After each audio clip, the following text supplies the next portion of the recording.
Un robot industriel vient d'apprendre, seul, à travailler plus vite que l'être humain qui l'a formé. Sans nouveau manuel, sans mois de calibration, juste des essais, des erreurs et quelques jours de pratique. Cela porte un nom, Kinetic Ascend. Et c'est l'entreprise britannique Humanoid qui a révélé cet exploit il y a quelques jours. Les chiffres qu'ils ont publiés semblent relever de l'exagération marketing, jusqu'à ce que l'on comprenne d'où ils viennent. Car derrière cette technologie se trouve le même principe qui a rendu les modèles de langage toujours plus intelligents, sauf qu'il essaie désormais appliqué à un corps physique, avec des bras et une réelle capacité à se tromper. Et ce qui se passe quand un robot se met à apprendre seul, en production, 24 heures sur 24. C'est exactement ce que je vais vous montrer maintenant. Vous voulez tout comprendre? Alors regardez la vidéo jusqu'au bout, je vous explique. Mais avant, abonnez-vous à la chaîne. Ainsi, vous resterez informé des dernières nouveautés de la robotique.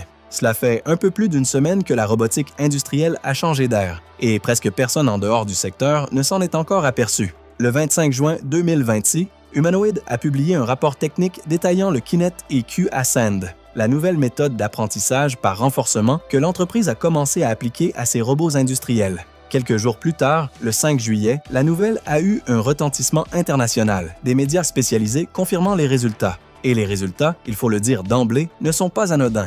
L'objectif déclaré d'Humanoid est ambitieux. Amener ces robots à atteindre 99,9% de fiabilité dans les tâches de manipulation en travaillant à la vitesse humaine ou au-delà. Remarquez bien ce chiffre. Ce n'est ni 90% ni 95%, c'est 99,9%. Sur une chaîne de production qui tourne 24 heures sur 24, 7 jours sur 7, chaque dixième de point de pourcentage d'échec se traduit par une pile de produits cassés, des lignes à l'arrêt et de véritables pertes. C'est cette marge finale, la plus difficile de toutes, que Humanoid affirme être sur le point de combler. L'objectif public de l'entreprise est de devenir le numéro 1 de la robotique humanoïde industrielle à usage général d'ici 2 ans. Un objectif ambitieux, mais qui a pris du poids concret en mai 2026, lorsque Humanoid a conclu des partenariats avec 2 géants de l'industrie allemande, Bosch et Schaeffler.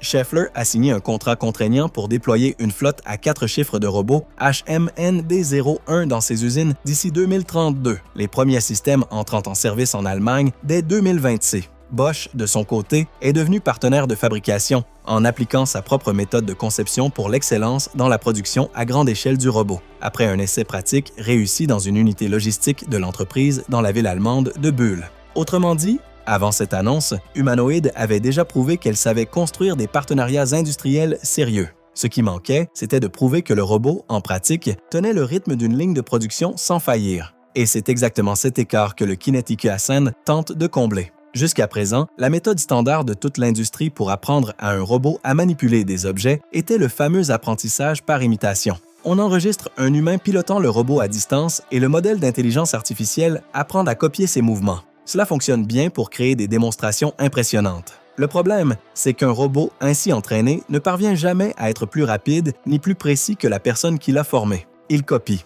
il ne dépasse pas. Humanoid a décidé de s'attaquer directement à ce plafond. Au lieu de se contenter d'imiter, le Kinetic Ascend permet au robot de s'exercer seul à la tâche, en se trompant, en s'ajustant et en apprenant de sa propre expérience, sans dépendre de nouveaux enregistrements humains. Et les chiffres publiés par l'entreprise, testés sur des tâches réelles en usine, racontent cette histoire d'une manière difficile à ignorer. Dans la première tâche testée, appelée alimentation de machine, un robot devait retirer des bagues de roulement d'une caisse pleine et les positionner, une par une, sur un tapis roulant. Après l'application du Kinetic Ascend, le débit, c'est-à-dire la quantité de pièces traitées par heure, a augmenté de 42%. Le robot s'est mis à opérer à 1,5 fois la vitesse des démonstrations humaines originales. Dans la deuxième tâche, un robot devait saisir un article dans une caisse en désordre et le remettre directement à une personne, le type d'interaction que l'on verrait dans un magasin ou un centre de distribution. Ici, le gain a été encore plus marqué, un débit supérieur de 85% et un taux de réussite passé de 80% à 98%. Et dans la troisième tâche, considérée comme la plus complexe, le robot devait soulever une caisse en plastique de la table en utilisant les 2 bras simultanément, une coordination bimanuelle qu'aucune des tâches précédentes n'exigeait. Le résultat, le débit a plus que doublé et le taux de réussite est passé de 78% à 99%. Cela représente une baisse d'environ 20 fois du nombre d'échecs. Tous ces gains ont été obtenus après seulement quelques jours d'entraînement pour chaque tâche. L'idée est simple à expliquer, même si elle est complexe à exécuter. Au lieu de passer des mois à collecter des données et à ajuster manuellement chaque nouvelle compétence, Humanoid part d'un comportement de base et laisse l'apprentissage par renforcement affiner ce comportement jusqu'à ce qu'il devienne une capacité prête pour une opération réelle. Et la vision de l'entreprise va au-delà de ce qui a déjà été testé. Comme le même système d'entraînement fonctionne sur les robots installés chez les clients, chaque unité en service pourra, à l'avenir, faire elle aussi partie du processus d'apprentissage. Lorsqu'un superviseur humain corrige un robot sur le site de production, cette correction devient automatiquement un signal d'entraînement. L'opération de routine se transforme en apprentissage continu, sans effort supplémentaire de collecte de données. Cela change toute l'équation pour quiconque envisage d'automatiser un processus industriel. Car, jusqu'à présent, apprendre une nouvelle compétence à un robot était un projet de plusieurs mois. Enregistrer des démonstrations, ajuster manuellement, tester, corriger. Si Humanoid a raison, ce cycle pourrait se réduire à moins d'une semaine. Les robots de Humanoid utilisent un type d'intelligence artificielle appelé VLA, ou Modèle Vision Langage Action. Imaginez-le comme un conducteur expérimenté. Il voit la route, comprend une instruction verbale et convertit tout cela en mouvement du volant et de la pédale, en une seule séquence continue, sans avoir à réfléchir à chaque étape séparément. En pratique, le VLA prend l'image que la caméra du robot capture à cet instant et la transforme directement en commande de mouvement pour les bras et les mains. C'est ce système qui permet au robot de regarder une caisse désordonnée de pièces et de décider, en temps réel, comment et où positionner ses doigts pour en saisir une. Jusqu'ici, ces modèles n'étaient entraînés que par imitation, cet apprentissage par démonstration que j'ai mentionné dans le bloc précédent. Et la limite de cette approche ressemble à apprendre à cuisiner en regardant les vidéos d'un chef, sans jamais pouvoir ajuster l'assaisonnement soi-même. Techniquement, le modèle apprend à reproduire une séquence de mouvements enregistrée par un humain pilotant le robot à distance. La conséquence pratique est sévère. Quelle que soit la quantité de données collectées, une copie ne sera jamais légitimement plus rapide, ni plus sûre, que l'original qu'elle copie. Et pire encore, le modèle n'apprend jamais ce qu'il ne faut pas faire, car il ne voit que des exemples de réussite. L'apprentissage par renforcement change cette logique à la racine. L'analogie la plus simple est celle d'un enfant apprenant à faire du vélo. Il n'apprend pas en regardant des vidéos de quelqu'un d'autre pédaler, il apprend en tombant, en ajustant son équilibre et en réessayant. Techniquement, le Kinect EQ Ascend fait répéter la tâche au robot des milliers de fois, en recevant un signal de récompense simple, succès ou échec, et en ajustant son propre comportement à partir de cela sans dépendre de nouveaux enregistrements humains. La conséquence est que le robot se met à optimiser pour le résultat, et non pour copier un mouvement. Et c'est exactement ce qui lui permet de dépasser la vitesse et la qualité de l'humain qu'il a initialement formé. Sauf que faire fonctionner cela réellement, à l'intérieur d'un robot de production, n'a pas été trivial. Les modèles de Humanoid prenaient leurs décisions grâce à une technique appelée appariement de flux conditionnel, une façon de générer le mouvement du bras petit à petit en ajustant une trajectoire initiale de bruit jusqu'à obtenir un geste précis, plutôt que de simplement produire la réponse d'un seul coup. La raison pratique d'utiliser cette technique est qu'elle produit des mouvements fluides et naturels, plutôt que des gestes rigides et mécaniques, un élément essentiel lorsque le robot manipule des objets fragiles à côté de personnes.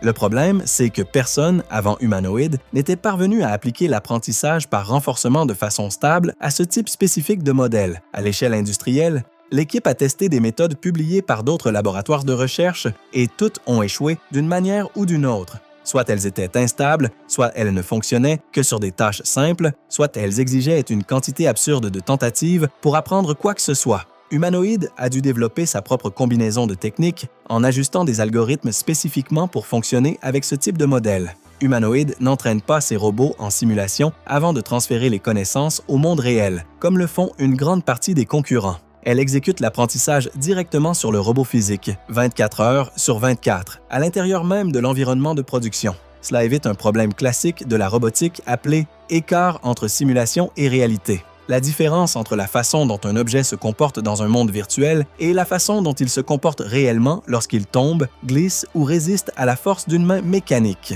Pour rendre possible cet entraînement continu, l'entreprise a créé une infrastructure qui sépare le traitement lourd, qui s'exécute sur des serveurs dans le cloud, de la collecte de données, qui se fait directement sur les puces installées à l'intérieur de chaque robot, du fabricant NVIDIA. Et il y a un dernier élément de cette ingénierie qui explique pourquoi les robots sont parvenus à devenir plus rapides que les humains qui les ont formés. Une technique que l'entreprise elle-même appelle le mode sport. Plutôt que de tenter d'accélérer le robot d'un seul coup, en risquant qu'il commence à échouer parce que la pince n'arrive pas à se fermer à la bonne vitesse, Humanoid augmente la vitesse d'exécution par petites paliers graduelles, permettant à l'apprentissage par renforcement de retrouver sa qualité à chaque nouveau palier avant de monter encore. C'est ainsi que l'entreprise est parvenue à faire fonctionner ses robots jusqu'à 50% plus vite que les démonstrations humaines originales, sans perdre en précision en chemin. Tous les tests publiés ont été réalisés sur le système bimanuel alpha de Humanoid, la version du robot H, MND0, un équipé de 2 bras articulés, utilisé spécifiquement pour les tâches de manipulation fine.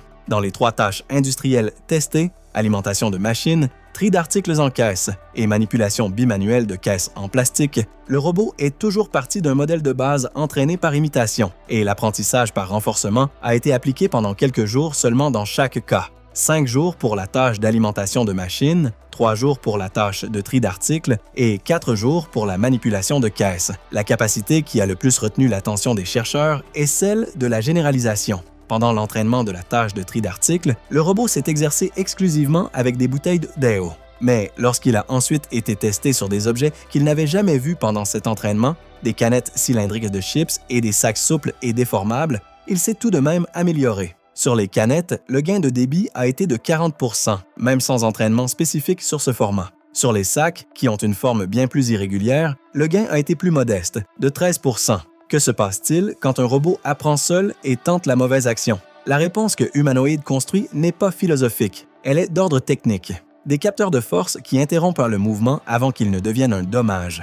Des récompenses simples qui pénalisent les échecs récupérables et un système de comparaison constant qui empêche l'entreprise de confondre progrès réel et bruit de l'environnement. Mais le point le plus important, ce que cette nouvelle représente vraiment, c'est un tournant dans la façon dont toute l'industrie apprend aux robots. Sortir du modèle, apprendre en copiant un exemple parfait, pour aller vers le modèle, apprendre en vivant la conséquence de sa propre erreur. Le même saut qui, il y a quelques années à peine, a transformé les modèles de langage en systèmes de raisonnement. Si cette courbe se déploie vraiment comme Humanoid le promet, la distance entre un robot de démonstration et un robot de production fiable pourrait passer d'années à mois. Confieriez-vous l'exploitation de votre entreprise ou votre propre poste de travail aux côtés d'une machine, à un robot qui apprend en testant de vraies erreurs au sein de l'environnement de production, en sachant que chaque erreur, avant de devenir un apprentissage, peut encore coûter cher? Laissez votre réponse en commentaire. Si vous avez aimé la vidéo, mettez un like et abonnez-vous à la chaîne. Ainsi, vous recevrez toujours les notifications des nouvelles vidéos.